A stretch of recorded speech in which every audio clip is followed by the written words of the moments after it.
Welcome to the Kop TV, the voice of football's most famous stand.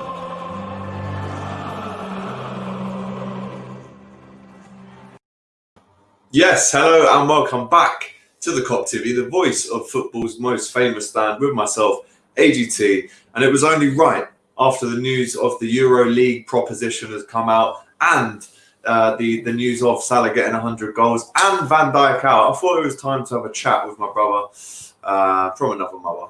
And of course, that is the one and the only Mr. James Sadio Mane is the best player in the world. Redmond, how are we, bro? Well, I'm great, my mate. I'm good. Well, do you know what, Alex, lad? Do you know what I've realised? I've had an epiphany, and this is the epiphany that I've had. No matter what year I have further in my life, no matter what year comes my way, I know it cannot be as crazy and as shit as this one. And I know that for a fact. So do you know what? Going forward, I'm at ease knowing that I can never go through what my brain has had to take in this year, because it's been crazy from what the world's going through to what Liverpool's going through now, and we're still not even in January, so we've got another 3 months of this shit. Absolutely wild, bro. Yeah, I think you're right, actually. Now we've all gone through this, there's nothing that the world can throw at us and that we can't. You know what I mean? I'm all for having that attitude instead of the wrong attitude. So yeah, I love that, bro.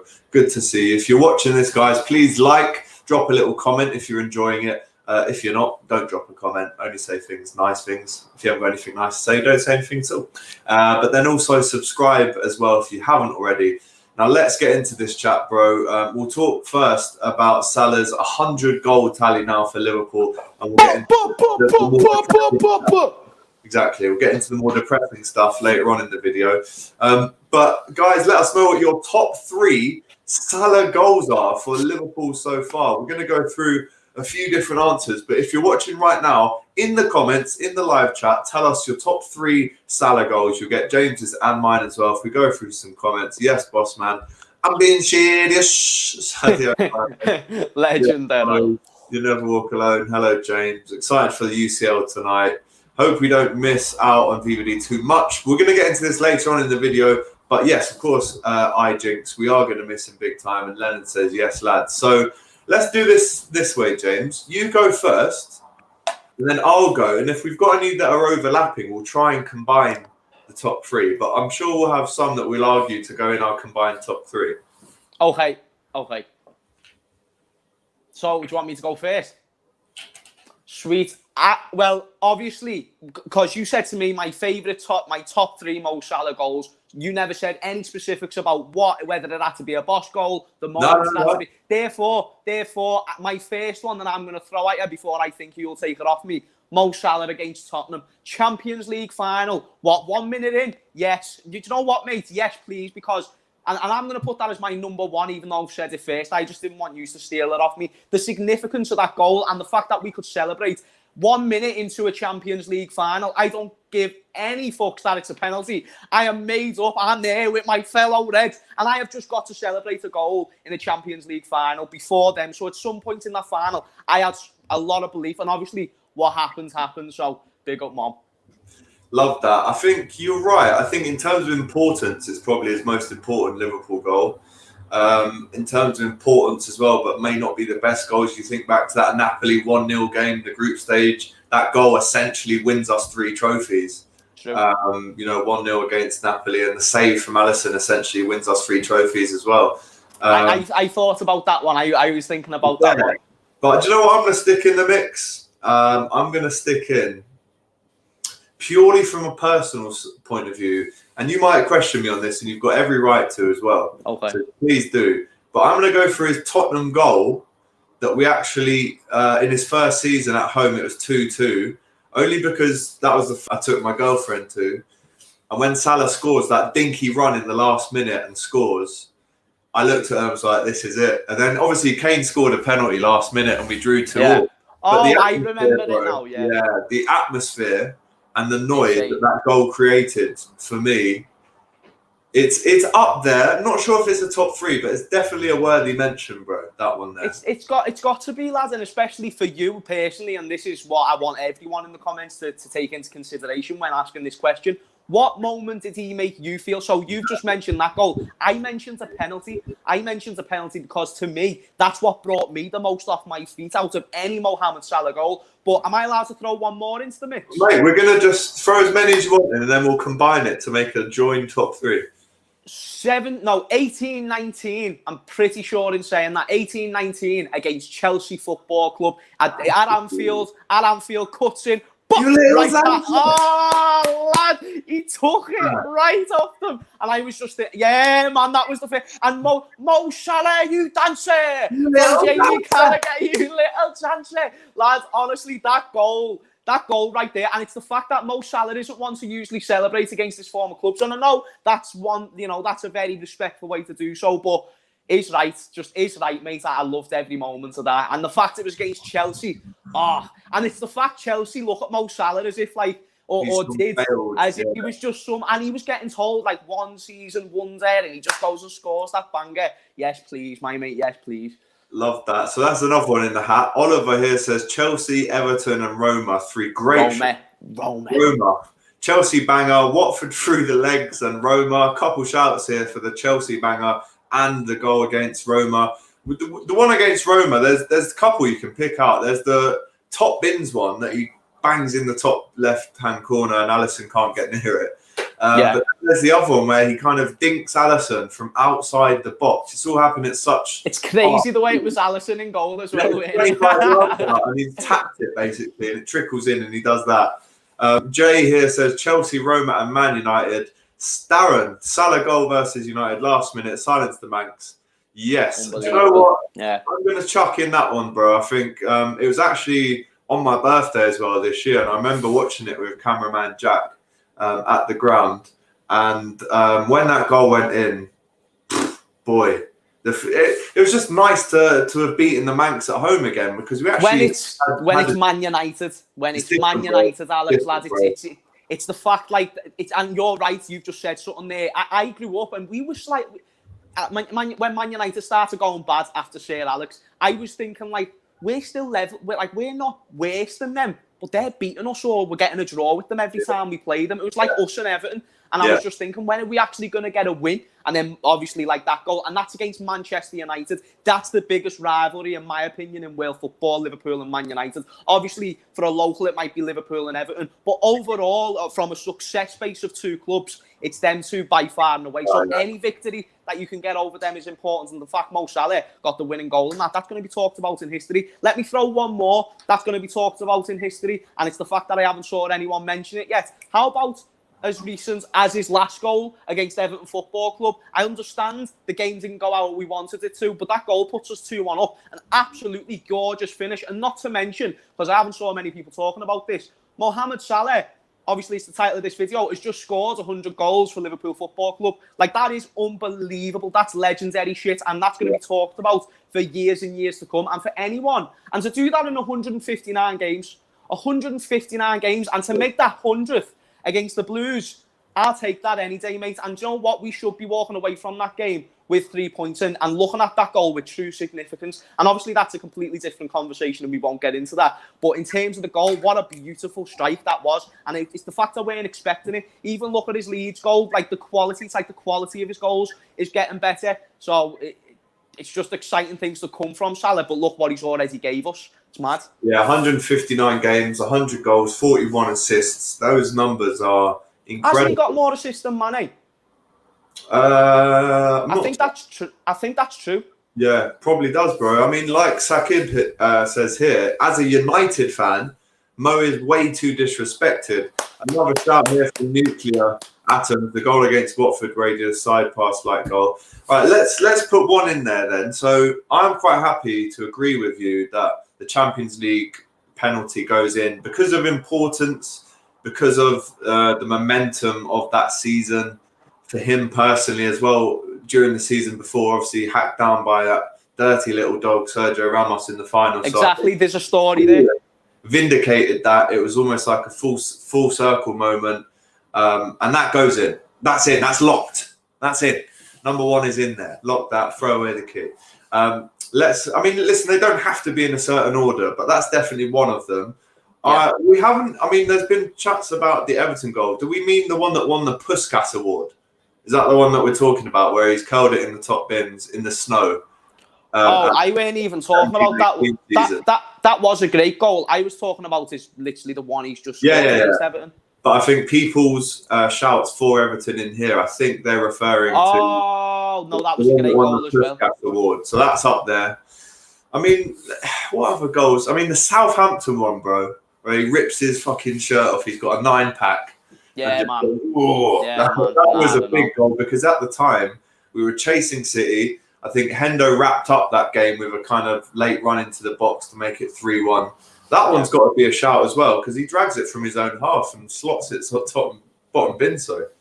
Yeah, no, you're right, lads. It's crazy because he scored so many in a short amount of time. Like, he joined in 2017-18. So it's just like, when you put it in that perspective, he's got 100 goals. If someone said to me that he would have 100 goals by 2020, I'd be like, wait, nah. You do realise we just signed Mo Salah. Like, he's only from Rome, mate. Like, this isn't Messi. You know what I mean? Like, if we sign Messi and he got 100 goals in 159 games, please give me that. Please give me that, because that's, if you get 100 goals in 200 games, that's brilliant because that's a goal every other game. Whereas if you're getting that in 159 games, it's unreal, Alex, lad, and I'm so happy. And I can't remember his name, and I'm so sorry, but the United fan who just put the comment in just a second ago, unreal point from a neutral, because he is so disrespected, and he deserves more respect. And them numbers alone, with 41 assists, are you crazy? Yeah, man.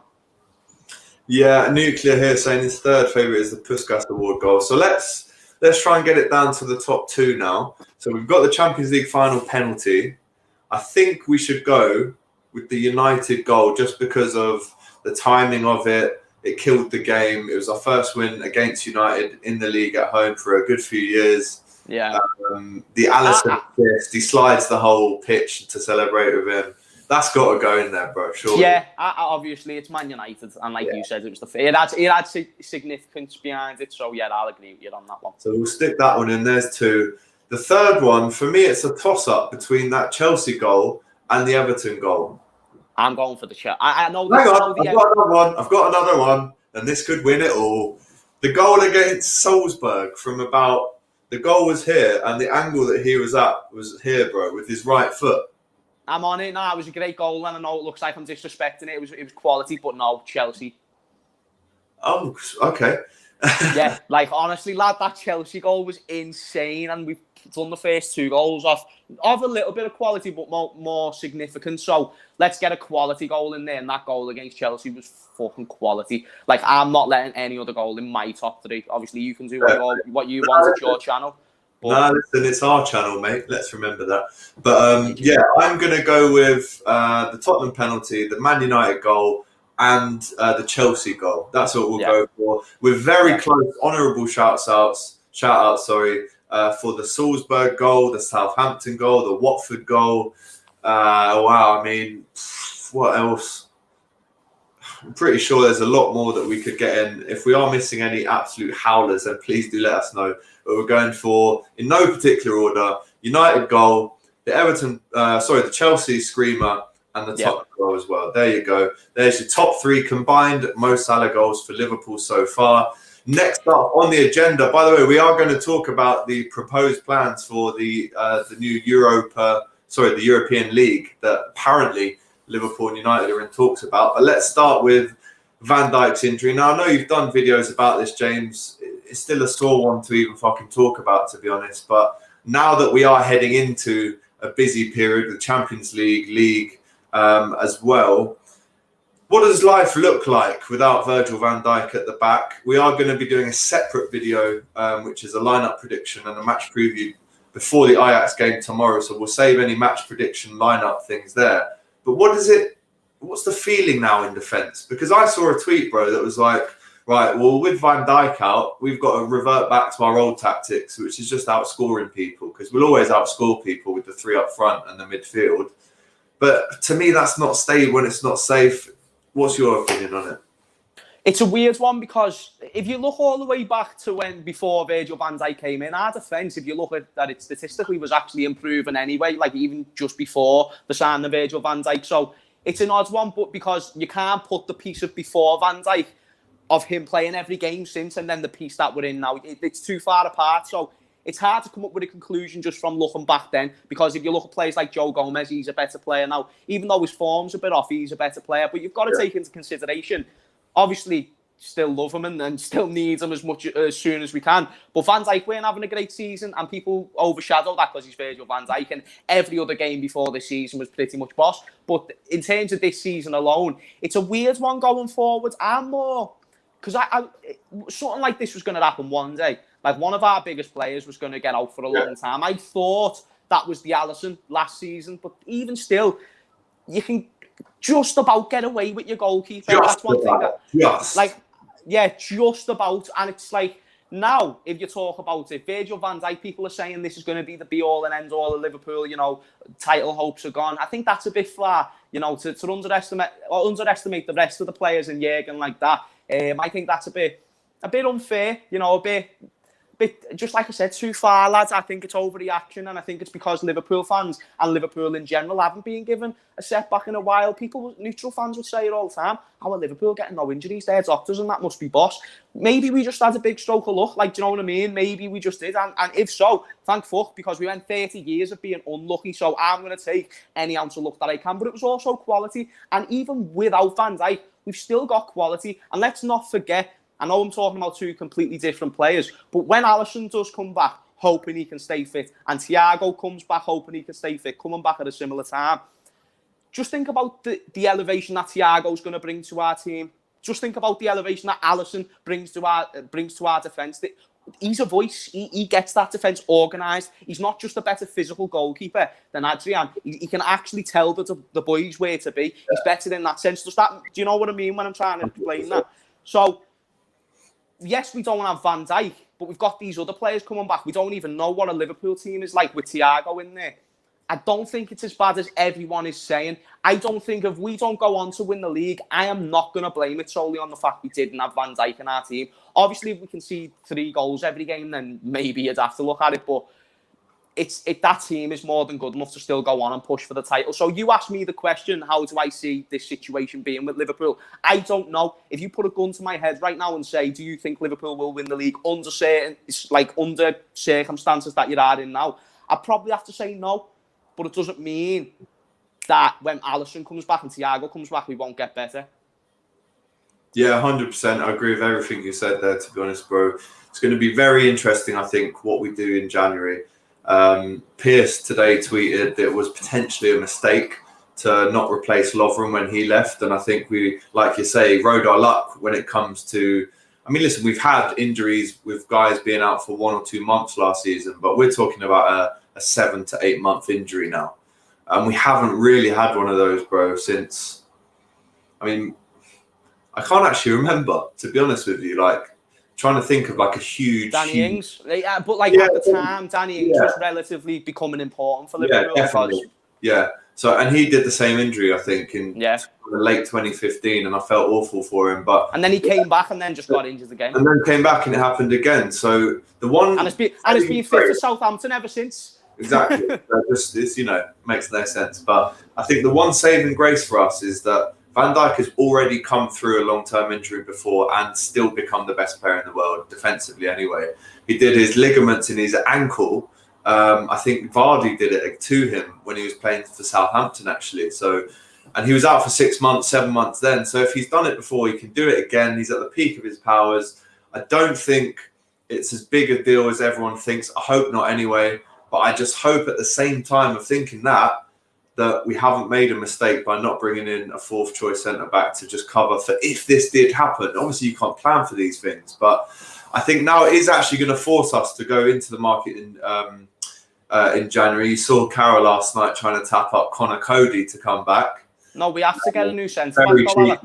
But, I mean, who? Because there's some comments here, bro. No, you say I mean who, but there's plenty of people that we can go and get with Liverpool Football Club. We can get whoever we want, and I know that's a very easy thing to say, but I was watching Kops the other night, and they named about 15 centre-backs, and to 14 of them, I was thinking to myself, like, mate, like you were mentioning people like Hernandez from Bayern Munich and stuff like that, Jonathan Tard, and, you know, just all these little centre-backs that would be better than Lovren. It's not hard to improve on Lovren, and these players would join Liverpool if you told them, listen, there's a centre-back spot there to going in. You're not going to get above Van Dijk, let's be real, but Gomez and Matip and stuff, compete with them, and then you'll get your game time and you'll play for the best club in the world.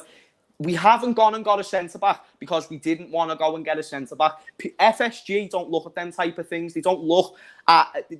honestly, this is the one thing I might have an issue with FSG. All I've really got since we won the league is the fact that they've just kind of stayed still. I know we brought Thiago in and stuff, but I do feel like there was further positions to address. Backup goalkeeper was number one. I'm not going to get into that conversation because we talked about it, but then even the centre-back, to sell Lovren and not bring in a new centre-back, when, if you look back, we did need to use Lovren quite a bit when he was a servant to the club. You should have put 2 and 2 together and went and got a centre-back. And if they don't, and James Pearce is absolutely right, if they haven't realised they've made a mistake in not getting a centre-back, then we could be fucked, because I know Virgil van Dijk is a beast, and I know he will probably come back 100%, but you have to prepare for them things. And if you think that you're going to be okay without a Van Dijk, which, by the way, you should look at your standout players and one cover for them. And this is why haven't we got it for Alisson? Why haven't we got it for Van Dijk? Do you know what I mean? There's a few things that does just kind of grind me gears about it. But if you ask me, there's plenty of centre-backs who we can get. And FSG are the ones who are spoiled for choice. Yeah, a lot of names that are being mentioned here. Upamecano, like you said, Hernandez. Upamecano has had quite a few. If you look at his track record, he has quite a lot of injuries himself, though. So I don't know if I'd be too fond of bringing in Upamecano myself, even though he's very popular across like Twitter and stuff. Yeah, I mean, listen, I think what it comes down to is we are going to have to sign someone in January. Kara's come out and said it today as well, that Liverpool have to go into that market now and just get the business done. We always speak now about how ruthless we are, bro, about going into the market. Bang, we got Thiago. Bang, we got Jota. Bang, we got Fabinho. I think we can almost become a bit complacent because we've got a couple of big names when really, of course, we needed them guys, definitely. But really, it's kind of almost glossed over for me, the fact that we didn't get a decent backup for Alisson and we didn't get a fourth choice centre-back. Now look at the situation we're in. You know, Adrian's playing shit and Van Dijk's out for ages. Talks of Matip being out as well tomorrow, by the way, which... Again, he's not in training today, so he won't be available. So it looks like it's going to be Fabinho and Gomez tomorrow night at centre-back, with the space for maybe a Curtis Jones, maybe a Keita to come into the midfield, maybe a Milner, big Champions League player. But Darren asks here, James, who do you want us to see bring in January? But there is a huge chance for Reece Williams to get more game time. It was great in the Energy Drink Cup. And Claudia backs that up, saying, sure, Klopp and Edwards will address this in January. For me, it's frustrating that we've just come off of a transfer window and we didn't make this happen. But realistically, bro, who's your name to bring in? Who do you want to see come in January? That really, James, has to play straight away and has to come into the team straight away and perform. I mean, I've just talked about Upamecano getting loads of injury problems. If I can choose who I want to, we're not really linked with, and this isn't too unrealistic. Lucas Hernandez from Bayern Munich, a left-sided centre-back who has a bit of pace about him. Don't hear about too many injury issues for him. He gets a bit of game time for Bayern Munich, but doesn't start every game. So in that aspect, I'd probably go with him because I feel like he'd like the idea of coming to Liverpool and getting a bit of game time. And I know maybe you can defend that and by saying, but Virgil van Dijk, when he comes back, he'll be playing that left-hand side, so Hernandez probably wouldn't want to play. Believe me, I think Hernandez wouldn't be thinking too much into that. He'll be like, I see Gomez isn't in form, and I see Matip's injured left, right and centre. Let me take advantage of that. Therefore, I would love to see someone like a Hernandez who's been around big teams like Bayern Munich to just step in. I'm not asking for anyone major, and maybe that's a slightly major sign in itself, but you could have easily got both a backup centre-back. By the way, backup centre-back and a backup goalkeeper for 30 million, 40 million. Two solid ones. The goalkeeper could have been free if you got Subasic, and then if you went and got the Lucas Hernandez, you're talking what, 30, 35 million, 40 million. It's not breaking the bank for what is very necessary in the team. Yeah, you've rounded it up perfectly, bro. Jinx says Fab is a beast at centre-back, to be fair. Drowsy, I feel like we should be playing ultra-attacking like the 17-18 season because we'll need to outscore teams. Avoid asks, how long is VVD out? Jinx says rest of season. Drowsy says 7 to 8 months. I've said allegedly 7 to 8 months. the club are refusing really to put a time on it because they just don't want other teams to maybe, work out how long Van Dijk is out for. I think it's more of a let's keep our cards close to our chest kind of one from Liverpool. But with these injuries, you are looking at, I'd say, minimum 6 months, and that pretty much rules you out of the season. Doubts over whether he can go to Euro 2021. So in all, the final message on this is fuck Jordan Pickford, basically. No, you're right, lad. Fuck Jordan Pickford. I think he's blocked me on Instagram. Is he? I think because on Insta the other day, bro. I think he might have blocked me as well. Do you know what though, lads? I've only said bad shit about him on YouTube. I haven't said nothing bad about him on Instagram. I basically searched in his name and nothing came up. So I've got my private account, right, which I'm not going to disclose on this. Obviously, I'll add you on it if you want. But I've got this private account and I thought I'd look up his name on that just to see if it pop up. Because on my main account, James Redmond 96, if you don't already follow, it weren't coming up. So when I went on my second account, typed it in, it popped up and I was like, I think Jordan Pickford's blocked me on Instagram. So I'm going to need to make a YouTube video or something with that title because I feel like I'm going to get quite a few views. That will get a lot of views. Yeah, absolutely. Graham here says Ben White, there's big shouts for him earlier on in the summer. We'll see how he performs. I'm not 100% sold on him, to be honest. I want to see how he gets on with with Brighton. I know they've got a few hard games coming up. We're playing them next month. So it'll be good to see how he performs against Liverpool at Anfield. I think that'll be a big audition for him, maybe, to get that move in January. But me and James both agreeing that, we need additions to come in January. We're going to have to make do with what we've got until then. But moving on, obviously, the European Premier League, or the European Premier League, I should say, is being proposed apparently by Liverpool and Manchester United. We're in talks to bring about this £4.6 billion package that would house 18 of Europe's top teams in a Euro League. It's a new proposition. I'm literally looking at Sky Sports News now. They say Liverpool and United in talks with FIFA to join a new European Premier League. This is breaking news. You've all heard this now. But the provisional start of this is 2022, which is only 2 years away. It's less than 2 years away, bro. It's just over a year away, to be honest. And they're talking about a new format which will have fixtures during the regular European season. And they're talking about JP Morgan getting involved, the big bank, to provide $6 billion of debt financing to help fund the launch. I mean, call me stupid, bro. Please call me stupid if I'm being stupid here. And I've just heard Gary Neville say something very similar, which I was totally behind. I totally agreed with him on. Is this probably not the right time to be talking about a package up to £6 billion from a bank when you look around, just read the fucking room. People are losing their jobs left, right, and rhubarb. People are dying. And we're talking about making this new league to make the rich even richer. I'm not being funny, bro, but I'm actually quite embarrassed about this, that our name is even associated with a story like this. I mean, they're making it out to look like Liverpool and Man United are being the bullies in the market. And Gary Neville made a great point that he was like, well, if we're giving $6 billion to this new league, let's give $200 million to the EFL just to make sure these smaller clubs survive. And to be honest, bro, I don't know about you, and we'll come to you now, but I'm embarrassed by this. I think we're fine as we are. We don't need to change it. For me, all I see is dollar signs when I see stupid shit like this. And that pisses me off as someone who completely doesn't agree with greed, billionaires, too much wealth. I do think it should be shared around, especially when the clubs up here are looking to go up here and the ones down here might not even get to play another game. So I'm pissed off about it. I'm embarrassed that we're talking with Manchester United about this at a time like this. It's not the right time for me.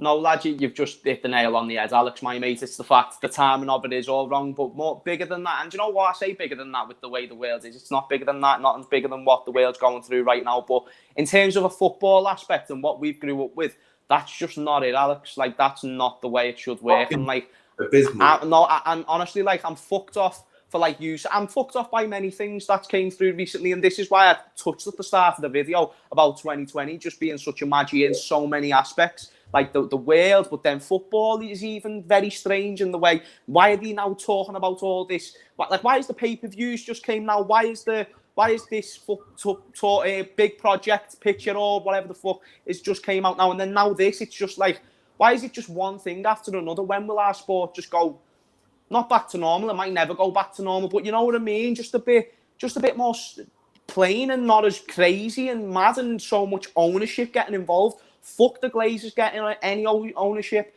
in the Premier League, and then fuck any part about John Henry and that. And like I said, FSG have done great things with Liverpool, so it's a weird one to say, but I don't like all this. I know they're whatever they're called, like adventures or whatever it is, where they're looking to build themselves, they're looking to see how they can get more money, which is fair enough for them. But in terms of a football, you take out the big six and you put them in a European Super League, and you go into all these mad gaffs all over the world. Liverpool Football Club, after a few games, doesn't stay Liverpool Football Club. It's different. It's a marketing thing. It's everything that you talk about, tradition and local people and, you know, the history and how much it means to be in the city of Liverpool.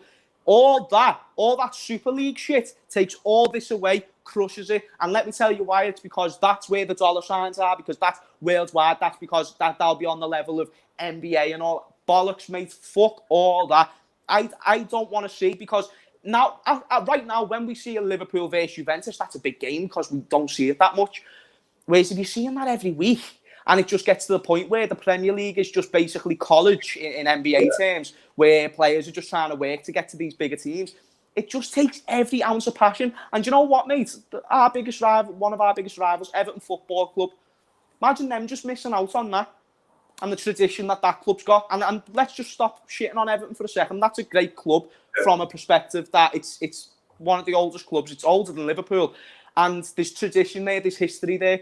Therefore, you're just going to forget about all them because they're not in the traditional top six. Ridiculous. And if sport does change, it's going to leave a very sour taste in my mouth, and it'll give me a very different perspective on the sport as a whole. I'll never stop watching football, but this is a nightmare. This is a nightmare of an idea, and if it happens and it goes through, there's not one part of me that'll be happy about that. And I think a lot of people will agree.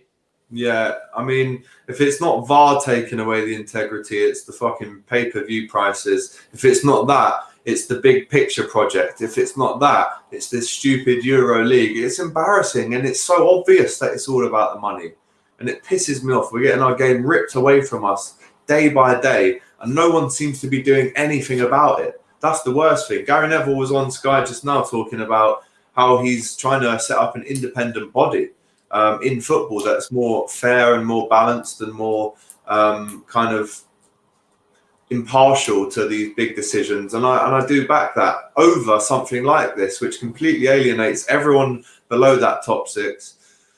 And for me, it's just dollar signs. I mean, listen, you ask Klopp deep down, if there was no cameras around, no mics around, and you're in the pub with Klopp, and you said, listen, Jurgen, this Super League's a load of bollocks, isn't it? And he'd go, do you know what? Yeah. And I genuinely believe he'd say that, because we all know what Jurgen's kind of values are as a man, as a coach.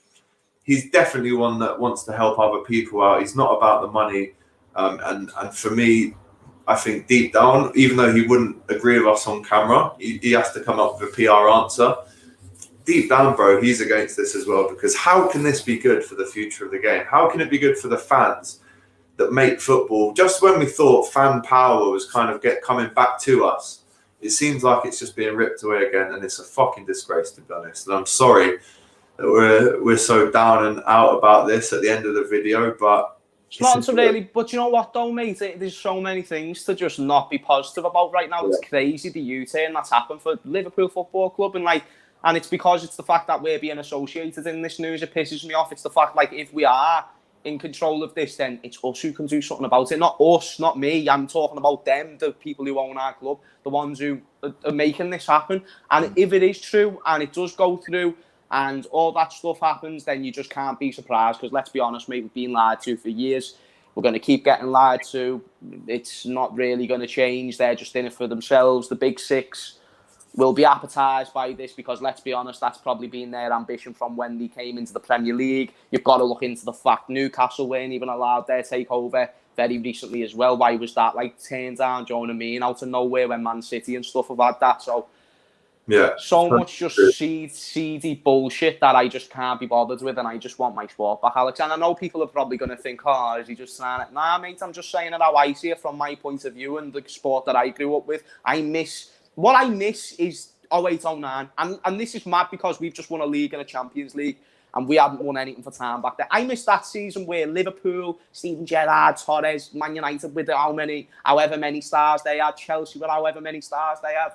That was proper footy, mate. And you know what? If that's the last time that we get of what is proper football, I'll cherish that forever because the sport's just going down the drain right now. Game's going. Fuck pay-per-view, as you can see there. I just thought I'd add that one in there a little bit. He's right, lad. He's right. Fuck pay-per-view. Yeah. Right. James, thank you so much for giving us your combined top 3 Salah goals out of his 100 so far for Liverpool. We've obviously spoken about what life without Virgil van Dijk looks like for Liverpool going forward. And we've dropped our thoughts there on this proposed European League, which we're not fucking happy with, to be honest. It's an absolute disgrace. But listen, if we didn't laugh, we'd cry. James, everyone, please, if you haven't already, subscribe to James Redmond TV. This kid is putting the absolute whiz-work in. And it's no surprise to see the numbers that he's getting now because hard work does pay off. It's a fact. If you put the work in, you're going to see the rewards of it. And I'm proud of you, bro. Keep going. Means so much, that, Alex, lads. And I just want to say something to you, lads. You are the big reason to the work ethic that I put in now. So always credit yourself. And anyone who loves my content, you've got to love this man for it. Love that. Let's end it there. Thank you very much, bro. Listen, we'll have you on the fan cams Wednesday night. Of course. After the Ajax game. We're going to do, a great fan cam for that. And of course, Kop to Bottom. If you haven't heard about this already, it's a new show that we're starting in the next coming weeks. There's a little bit of a delay just until we get the studio perfect, but we're having a meeting about it tomorrow, aren't we? So, I can't wait for Kop to Bottom, the new Premier League review show. Look out for that in the next few weeks. But for now, James Redmond, when you walk through a storm, hold your head up high. You'll never walk alone, my brother. You too, man.